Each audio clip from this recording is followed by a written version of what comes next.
Indonesia is very well known about our national motto, Bhinneka Tunggal Ika. Assalamualaikum warahmatullahi wabarakatuh. Perkenalkan, kami dari kelompok 1 yang beranggotakan Amira Belian Lakrus dan Sinan Putra Kafi. Di sini kami akan mempresentasikan tugas pengantar ilmu komunikasi yang membahas tentang local language. Asal-usul bahasa daerah. Konon, beberapa bahasa daerah yang ada di Indonesia berasal dari rumpun bahasa Austronesia. Misalnya nih ya, bahasa Jawa, bahasa Sunda, bahasa Aceh, bahasa Madura, bahasa Batak, dan bahasa Bali. Bahkan, bahasa Indonesia juga berakar dari rumpun bahasa Austronesia. Oh iya, rumpun bahasa Austronesia tersebar di negara lain, seperti Hawaii, Madagaskar, dan Filipina. Jadi, rumpun bahasa ini tak hanya ada di Indonesia loh.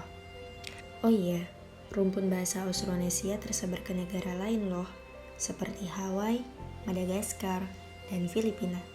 Jadi, rumpun bahasa ini tak hanya ada di Indonesia loh. Beberapa bahasa daerah yang ada di Indonesia memang berasal dari suku Austronesia. Namun, bahasa di setiap suku dan daerah selalu berubah dari waktu ke waktu. Nah, perubahan itulah yang membuat bahasa di setiap daerah itu berbeda.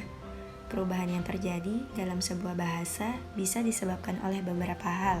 Misalnya nih, migrasi, pertemuan dengan bangsa lain yang menggunakan dengan bahasa daerah yang berbeda atau bahasa yang berbeda, hingga perkembangan teknologi. Tata cara penggunaan bahasa daerah antara lain menggunakan bahasa daerah pada saat di rumah, menyelenggarakan acara-acara yang dapat melestarikan bahasa daerah seperti karya tulis, drama, puisi, dan lainnya.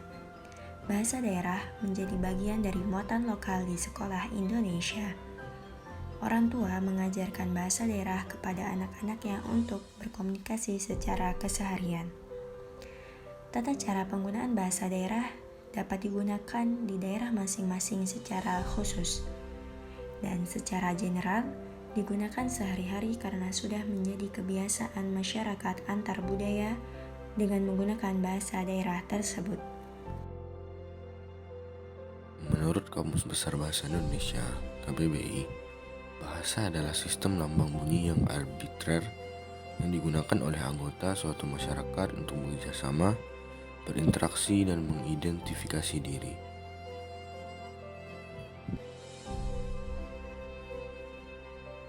Hal itu sekaligus juga menjadi bukti bahwa Indonesia juga telah menerapkan program MLA atau dibilang multilingual education, yaitu program pendidikan yang memanfaatkan bahasa pertama sebagai bahasa pengantar di peringkat awal untuk kemudian suatu saat di umumnya pada kelas 3 atau 4 beralih ke bahasa nasional. Anggota atau komunitas tersebut disebut dengan suku-suku dan beragam ras, yang contohnya yang ada di Indonesia ini seperti bahasa Jawa. Perlu Anda ketahui bahwa bahasa Jawa merupakan salah satu bahasa daerah yang mendunia. Terdapat pengajar bahasa Jawa yang tersebar di beberapa negara seperti Suriname, Kaledonia Baru, Malaysia, dan Singapura.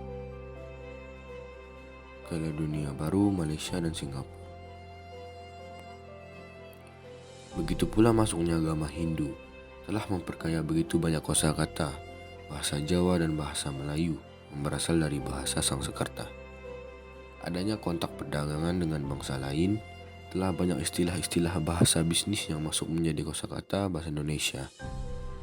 Sebagai dampak dari kontak-kontak sosial yang didasarkan pada berbagai kepentingan tersebut, menurut Poejosodarmo tahun 2008 dapat berdampak, yaitu antara lain: pertama, masuknya kata serapan, masuknya unsur morfologi baru, masuknya fonem baru, dan masuknya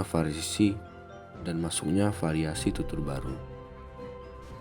Kesimpulannya adalah Bahasa daerah merupakan bahasa etnis yang harus dijaga sebagai budaya yang menjadi pemersatu dalam etnis itu sendiri. Namun, penggunaannya harus disesuaikan dengan situasi dan kondisi serta tidak mempergunakan bahasa daerah dan bahasa Indonesia secara bersamaan, karena dapat mengurangi maupun menambah makna dari kata yang diucapkan. Dan juga sangat berpengaruh terhadap etika berbahasa dalam berbangsa dan bernegara. Mungkin cukup sekian yang dapat kami sampaikan. Mohon maaf apabila terdapat salah kata. Thank you for your attention. Assalamualaikum warahmatullahi wabarakatuh.